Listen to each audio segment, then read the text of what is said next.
And here signing today is Holly May. We appreciate you being here again. This is to bring you up to date. In short order, I'll be signing another executive order that involves some of the areas of recreation and the other activities that have been going on, particularly in the athletic and entertainment areas, as you know, that were covered in the early executive orders and either closed or restricted. And there are a few of those areas that are remaining closed or restricted, but these are the ones that we will be lifting the restrictions on in the next executive order. And these are found, if you happen to have a copy of that executive order, these are found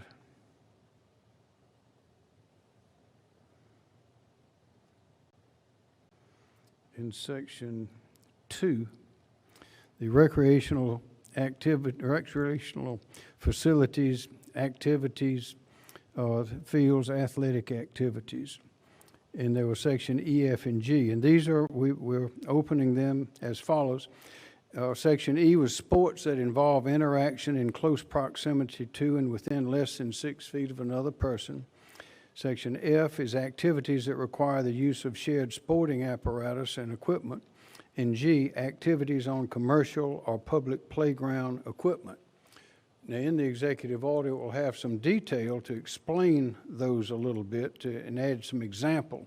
So among those categories of E, F, and G, which are recreational activities and athletic activities, are such things as outdoor youth and adult sports and recreational activities, and they are posted on accelerate.sc.gov's website. Example of those include but are not limited to such things as American Legion, Little League, Dixie Youth, Travel Team Baseball, Youth and Adult Softball, Kickball, Soccer, Lacrosse, and Flag Football. Now for those, and that lifting of those will take place at 12:01 a.m. on Saturday, May the 30th.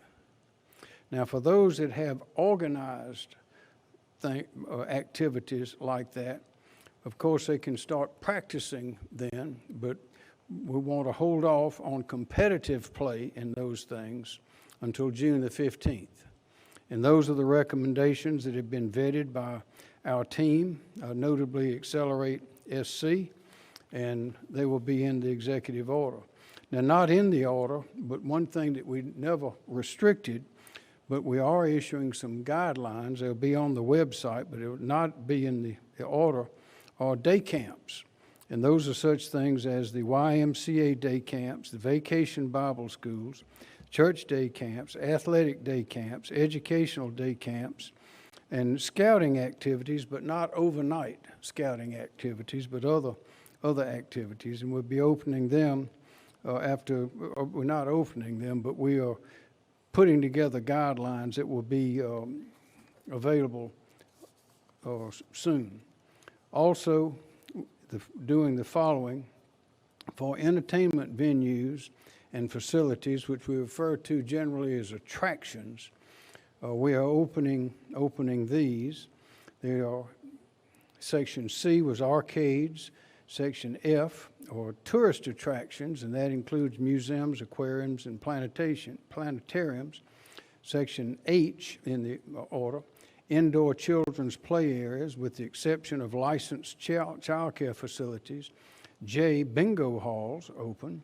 And K, venues operated by social clubs. The examples of these types of attractions, tourist attractions generally, include large attractions, which are such as the South Carolina Aquarium, Patriots Point, the Riverbanks Zoo and Garden and State Museum, and also smaller attractions include go-kart tracks, miniature golf courses, arcades, laser tag, mazes and escape rooms, zip lines, single-car amusement rides such as bumper cars, slingshots, reverse bungee rides, Ferris wheels, carousels, swing rides, climbing walls, batting cages, pony rides, billiard parlors and pool halls, ice skating rinks, roller skating rinks, outdoor, indoor paintball fields, rope courses, and skateball parks, and also Ferris wheels. But again, the Accelerate SC will have all the recommended guidelines will be posted on the accelerate.sc.gov website, and these facilities that I've just mentioned may return to operations by on Friday, May the 22nd, 2020.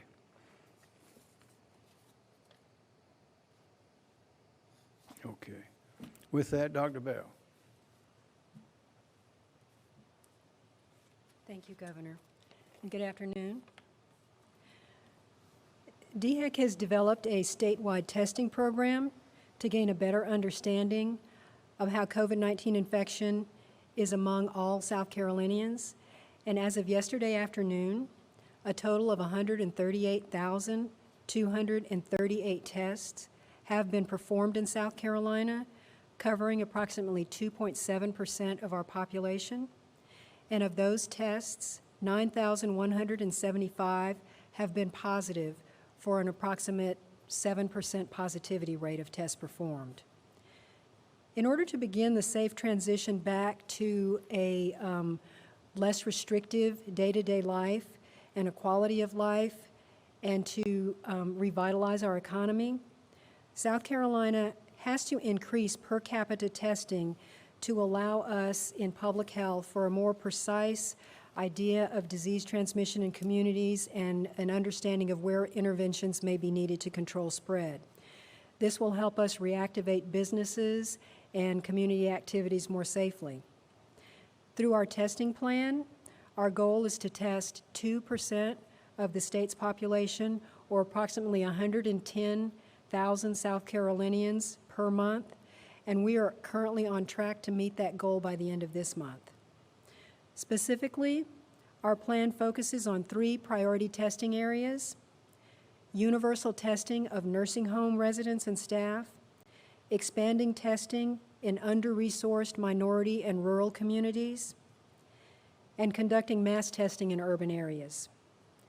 To help protect one of our most vulnerable populations, DHEC is conducting a universal testing plan of the approximately 40,000 residents and staff in the state's 194 nursing homes. And we have completed phase 1 of this testing plan, which included 74 nursing homes, and we're well on our way to reaching our goal of testing all 40,000 residents and staff by the end of this month. As we enhance our testing capacity at our congregate facilities, we also recognize the importance of increasing testing across the state and increasing access to testing, especially for those at greatest risk for severe illness from the disease. To do that, DHEC continues to work with federally qualified health centers, with our healthcare systems, MUSC and PRISMA, and other community partners to expand COVID-19 testing across the state as part of our statewide testing strategy. So far during the month of May, more than 65,000 tests have been conducted at testing sites across the state.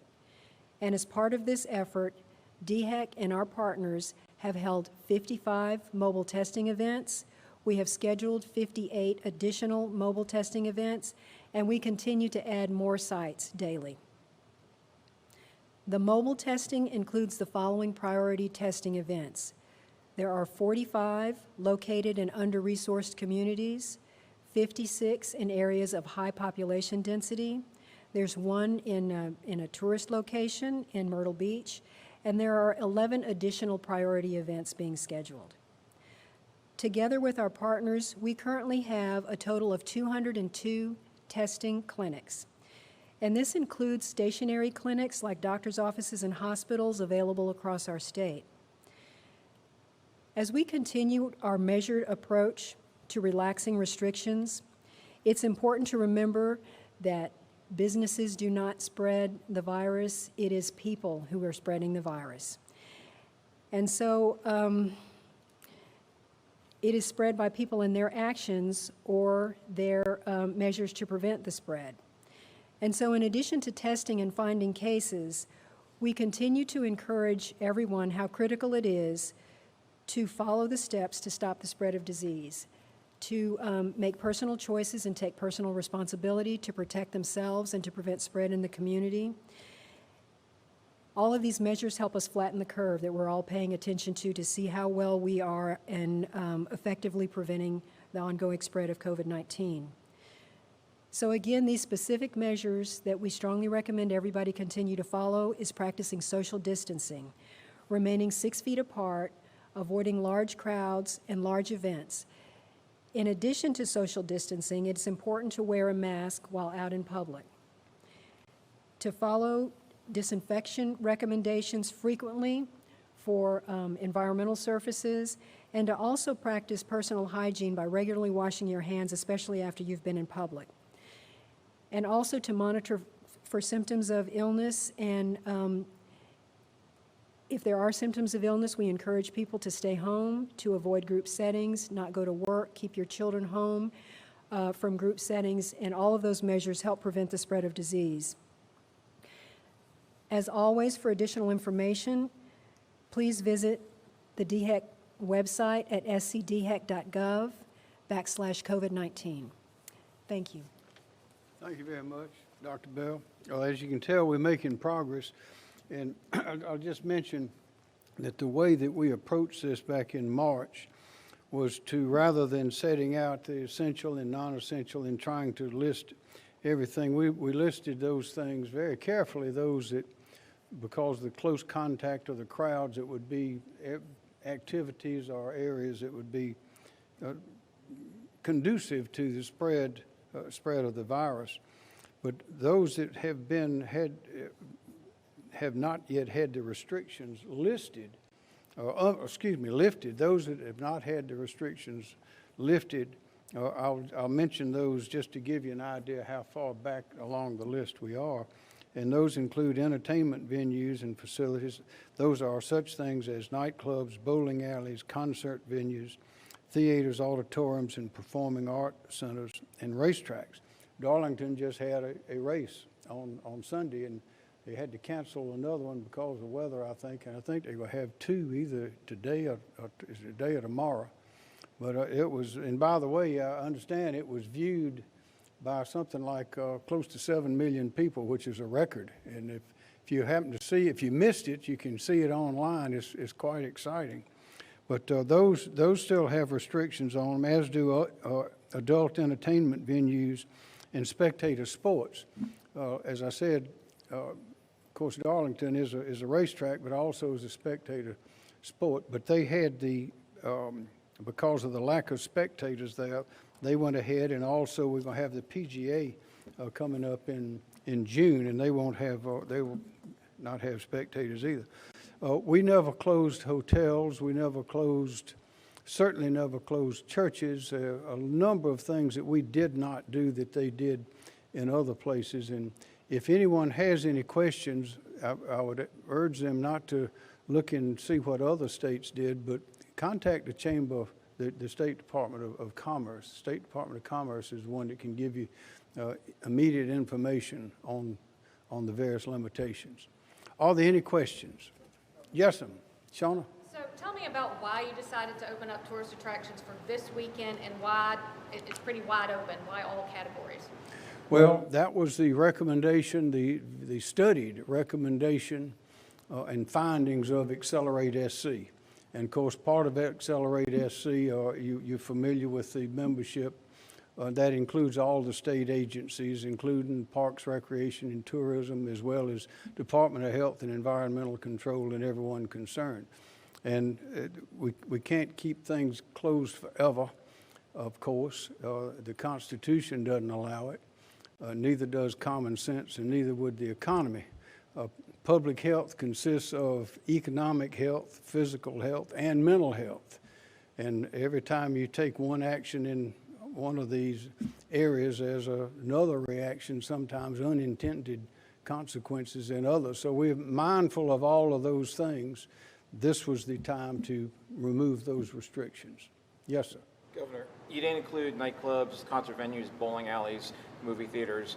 Is there anything particular about those types of venues that make it hard to come up with guidelines? There are a number of things, including the touching and of the facilities, the crowds involved, and also we have not yet received the studied recommendations of Accelerate SC, which includes all the components I mentioned a while ago. When we receive that, then we'll make that decision. That should be very soon. Yes, ma'am. Governor, how proud are you of Darlington at this point? You know, seeing that first race and being able to have others in the future. I think it's just wonderful. And I say again, if you've never been to Darlington, you really ought to go at least once, and you really develop an appreciation for what goes on there. Peggy and I have been a number of times and have been allowed to go down into the infield and meet the drivers, all those Richard Petty and all those famous drivers, and it's quite something. But it is high tech. It is an enormous IT exercise. Everything has computers. They measure the temperature on the tires. Everything is being photographed. You can go online and ride around in the car with them and see what it looks like from the driver's point of view. As you can see in front of him, and there are a few women that are driving as well as the men. See behind them, see beside. There's a lot of science as well as skill and courage involved, but it's high tech and high power. Those vehicles are 800 to 900 horsepower. They get up to 200 miles an hour on the straightaway. It's quite something to see. But to have the first NASCAR race of the season to open in Darlington, South Carolina, on the track Too Tough to Tame, the Lady in Black they call her, is quite something for South Carolina. We're happy to have the first PGA tournament, the Heritage, in Hilton Head as well, coming in June. Governor, some Yes, ma'am. schools are planning to have in-person graduations, 400 students, a few family members per student. We're looking at crowds from 1,500 to 2,000 people in the next few weeks. How concerned are you about those size graduations and gatherings? Well, everyone knows, we've heard it from Dr. Bell, Dr. Toomey, Dr. Burks, Dr. Fauci. We've heard it from everyone on every side that we must be careful. And in the conversations we've had with those institutions, they are determined to be very careful, practice the social distancing. It's not going to be just like it used to be, at least not this year. It's going to be different, and there's some disappointments involved, but also this particular class of 2020 will take a place in history as being a very unusual situation. But the smiles and the happiness that we're seeing from some of the activities that have already taken place are heartwarming. And again, we'll get through it, because we have confidence in the people of our state. They have good leadership, they have good understanding, and they respect each other. And I think we'll get through it just fine. Yes, ma'am. We talk about consumer confidence as well. Can you talk a little bit about the resources that are being given to some of these tourist attractions and these facilities that are now reopening or getting ready to reopen? Well, they all have the guidelines that are available on the DHEC website as well as the Accelerate SC website and all the links they have. But the public officials in those counties and in those towns also are on high alert and are very active in getting the information out about what the best practices are. Of course, law enforcement will be there if things get entirely out of hand. We hope that doesn't happen.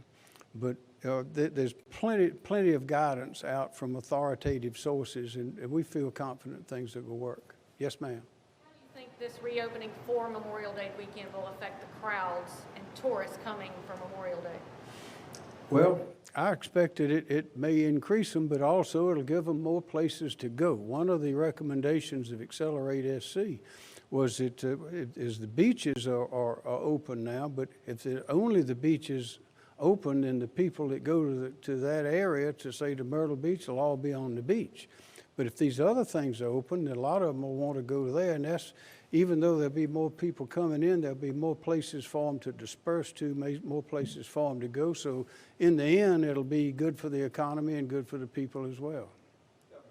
Yes, sir. Going off that, will there be a limit to capacity for these tourist attractions similar to what restaurants have to deal with? All of those, yes, those sorts of things are all limited in the guidelines. It's different for every institution, and they ought to take a look. Now, those, of course, those are not, there's no sanction for not following those other than probably the great loss of business.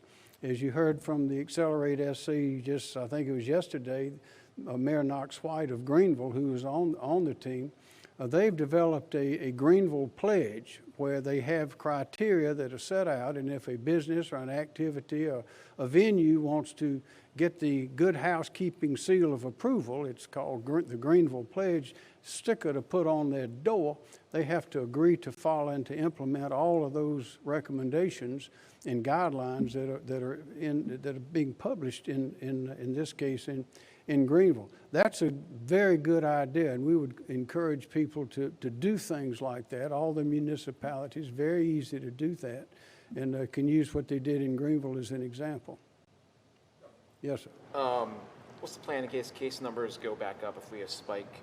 And do you trust residents to follow the social distance guidelines that Dr. Bell has repeatedly said over and over again? I do trust them too, and we have seen good compliance in South Carolina. That's one thing that has made the numbers that we've seen that there's still too many illnesses and certainly too many deaths, but we see that we're making good progress. If the people, if they follow the guidelines, follow the advice, and in this reopening, and as the people move around, and also with the intensive testing and tracking procedures that you've just heard about with 202 sites in South Carolina right now and counting, where people can go get tested, and then that test, of course, is sent to the lab, and then they get the results. And we've already got, I think it's over 1,000 people already available to do the tracing, to follow up with those who have tested positive. If we stick together and we do what we've planned on doing, we ought to be in good shape, and that's what we're counting on. Yes, ma'am. Governor, you sent a letter yesterday to NUSC's president on the $25 million sent by the legislature. Why did you feel the need to do that? Were you afraid that they would not be transparent? No, ma'am. We were making it very clear. This is a lot of money that's coming into our state. And every agency, every institution that receives this money is going to receive a letter like that one, because we have an inspector general as well. As part of the legislation, part of the CARES Act legislation, there's a new inspector general, a new federal inspector general. It's going to be following up. I can't remember how many millions of dollars they've given that brand new office, and they say they'll be following up on these things for 2 or 3 years, they say, to be sure that the money was spent where it was supposed to be spent. We are in that mode. We want to be sure that all of our people in our great state know that there will be an accounting, and we want them to know before they get the money that there's going to be a very tight fiscal accounting and not have to learn about it later. We want everybody to have the systems in place to be able to account for every penny when that question is asked. How important is it for everyone to be wearing a mask when they're out at businesses or in public, on beaches? How important is that? Well, face coverings, masks, or those shields have been recommended by every authority.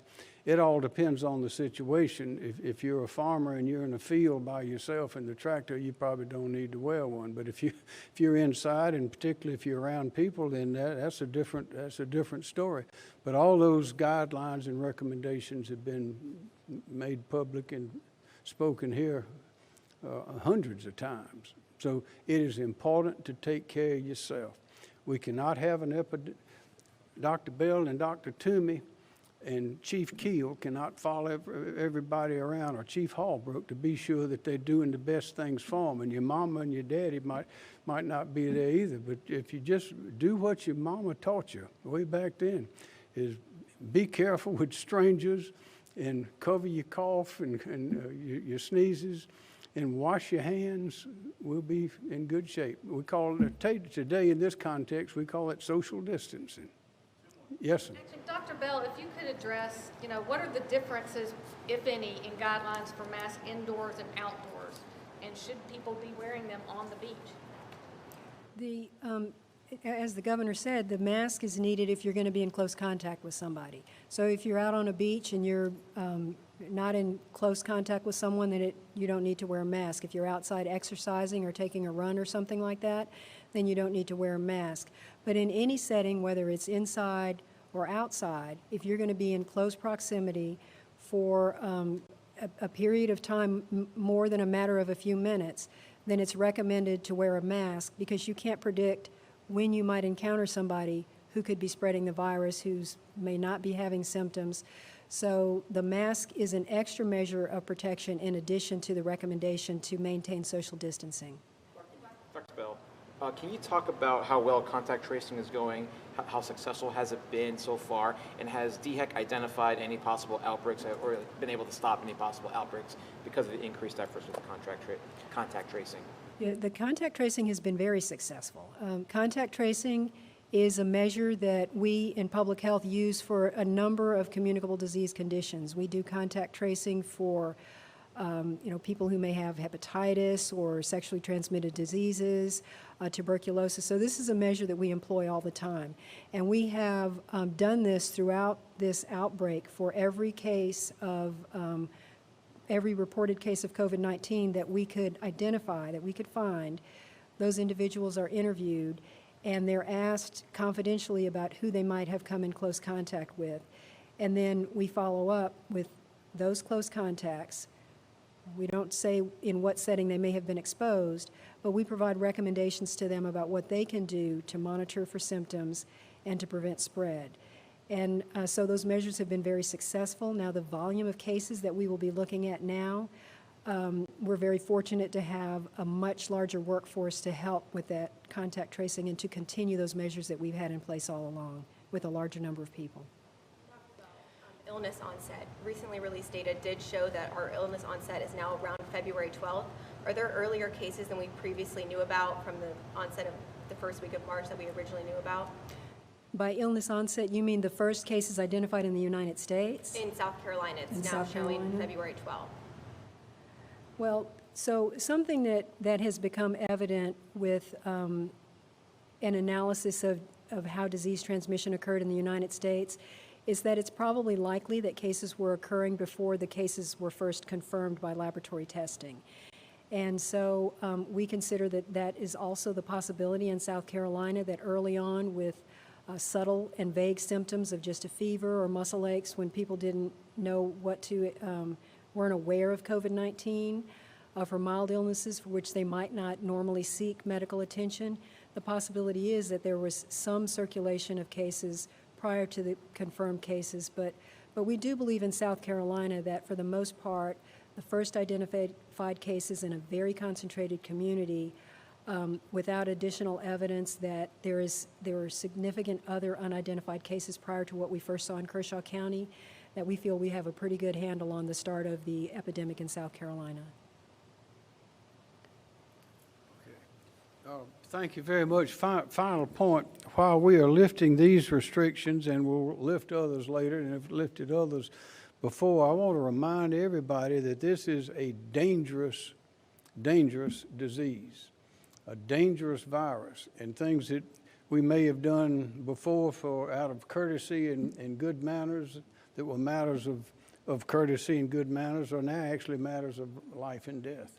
So you must follow these guidelines, pay attention, and remember that although we're lifting these regulations, lifting these restrictions, the virus is still here, is just as strong as it was at the beginning, and we must continue to be very careful and maintain that social distancing.